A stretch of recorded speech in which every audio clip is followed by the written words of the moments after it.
যুগে যুগে ইসলামী আন্দোলনগুলো ধ্বংস করার জন্য একদল লেবাসধারী মুখোশধারী গাদ্দার লোকেরা ইসলামী আন্দোলনকে পিছন থেকে ছুরিকাঘাত করেছে।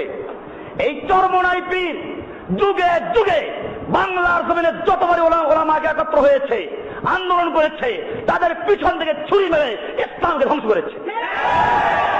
আপনারা জানেন ওনার দলের যে নাম ইসলামী শাসনতন্ত্র আন্দোলন, এটা কোনো দল ছিল না। এই দলের ইতিহাস পড়ুন। এই দল জন্ম হয়েছে আমাদের সামনে। আমি তখন মিশকাত পড়ি, জামিয়া রহমানিয়া তখন হয় নাই। লালবাগ থেকে আমরা এসে জামিয়া মোহাম্মদী হাউজিং এর মালিক হাজী সিরাজউদ্দৌলার দ্বিতীয় তলা বিল্ডিং এ যেখানে সে থাকে, ওই বিল্ডিং এর দোতলায় ওই সময়কার বড় বড় আলেম দেলোয়ার হোসেন সাইদি, শাইখুল হাদিস আল্লামা আজিজুল হক সাহেব, মুফতি আমিনী সাহেব, এরকম চরমোনাই পীরও ছিল। এরকম ভাবে আব্দুল গাফফার সাহেব ঢাকার একজন বড় আলেম ছিলেন, মারা গেছেন। এই লোকগুলো একাত্র হয়ে চিন্তা করলো, দল না, আমরা আন্দোলন করবো ইসলামী শাসন ব্যবস্থা কায়েমের জন্য। সব দলমত ভেঙ্গে দিয়ে একটা ব্যানারে আমরা একত্র হব, এবং সেটার জন্য একটা বড় সমাবেশ ডাকা হয়েছিল ঢাকার শাপলা চত্বরে। সেই সমাবেশের মাইকে আমি নিজে করেছি। এত বড় আশা নিয়ে যখন কাজ শুরু হলো এবং এখানে সিদ্ধান্ত হয়েছিল এটা যেহেতু কোনো দল না, আন্দোলন, সুতরাং এটার কোনো নির্দিষ্ট আমির থাকবে না, 2 বছর পর পর আমির চেঞ্জ হবে। এরকম প্রথম আমির হলেন এদেশের আলেমদের উস্তাদ শাইখুল হাদিস আল্লামা আজিজুল হক সাহেব রাহিমাহুল্লাহ। এরপরে যখন চরমোনাই পীর দ্বিতীয় নাম্বার এটার মালিক হয়ে গেলেন, সভাপতি নির্বাচিত হলেন, এরপরে এই যে ছিনতাই হলো, ওখান থেকে আর বের হতেই পারলো না। শাসনতন্ত্র আন্দোলন চুরি হয়ে গেল।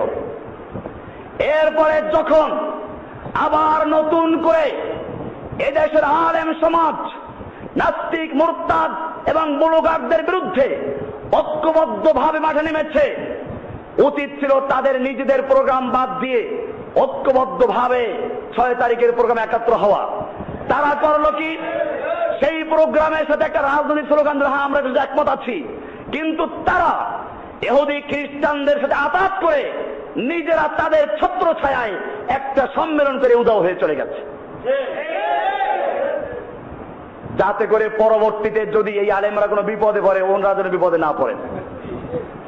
এই লোকগুলো সব জায়গায় থানায় থানায় আমার বিরুদ্ধে অভিযোগ করেছে আমি জঙ্গিবাদীদের লেজা। চরমোনাই পীরকে শিক্ষা নিতে হবে, মুরিদদেরকে জানতে হবে, যদি জিহাদের কথা বললে বলে জঙ্গিবাদী হয়, তাহলে সেজন্য আল্লাহ সুবহানাহু ওয়া তাআলা কোরআনের জিহাদের আয়াত নাযিল করেছেন, তুমি আল্লাহকে জঙ্গিবাদী বলছো। জিহাদের হাদিস আল্লাহ রাসূল বলেছেন, আল্লাহ তাআলা বলছেন, ইন্নাল্লাহা ইউহিব্বুল্লাযীনা ইউকাতিলুনা ফী সাবিলিহি সাফফান, নিশ্চয় আল্লাহ ভালোবাসেন ওই সমস্ত লোকদেরকে যারা আল্লাহর রাস্তায় কিতাল করে, যুদ্ধ করে, কাতারবন্দী হয়ে। কি করে? তাদেরকে আল্লাহ ভালোবাসেন। কিতাল কোরআনে আছে, যুদ্ধ কোরআনে আছে।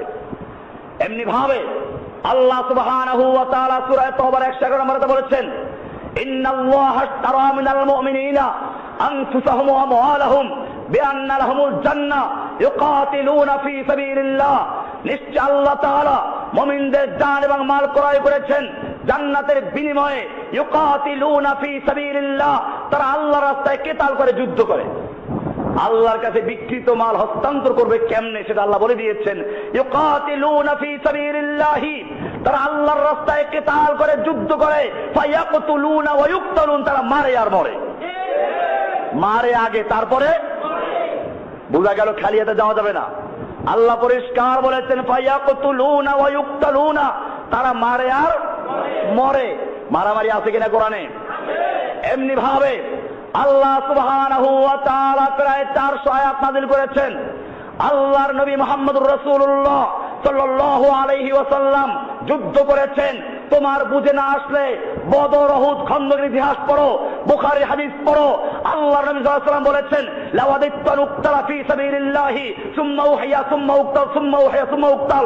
আমার মনে চায় আমি আল্লাহর রাস্তায় যুদ্ধ করি, আবার শহীদ হই, আবার যুদ্ধ করি, আবার শহীদ হই, আবার যুদ্ধ করি, আবার শহীদ হই। সুতরাং যদি কোরআনের কথা বলা, হাদিসের কথা বলা, জিহাদের কথা বলার কারণে জঙ্গিবাদী হয়, তাহলে ইনশাআল্লাহ আমি সে জঙ্গিবাদী হতে পারি, মৌলবাদী হতে পারি, কিন্তু যারা বিরোধিতা করে তারা আল্লাহর দুশমন, রাসূলের দুশমন।